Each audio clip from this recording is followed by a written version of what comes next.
I'm curious though, there's a lot of themes in your career that I've noticed. Writing is one for sure, but the one I really want to talk about today is the empowering women. That seems to have been a theme throughout your career, and I'm curious, what, if anything, inspired you to pursue a career of women empowerment? Oh, I don't even know if anything, like if any one thing did really inspire me. It wasn't until I went back to work. So I took a long career break. I have 6 kids. I was home for a lot of years.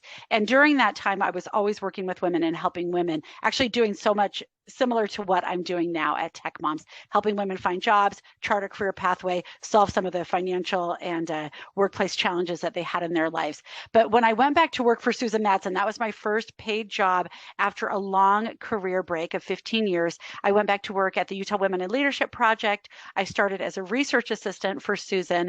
And that's the only thing in the world that would have pulled me back into the workforce at that time. I had 6 kids. My oldest was 15. My youngest was 3. They were all super busy. My husband was launching a startup that I was helping out with. Like I was up to my eyeballs every second. I didn't have a spare minute in my life.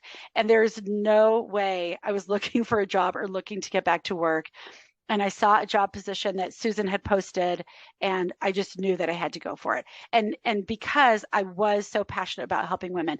But once I went back to work for Susan, I realized that throughout my life, this has actually been the theme of my life.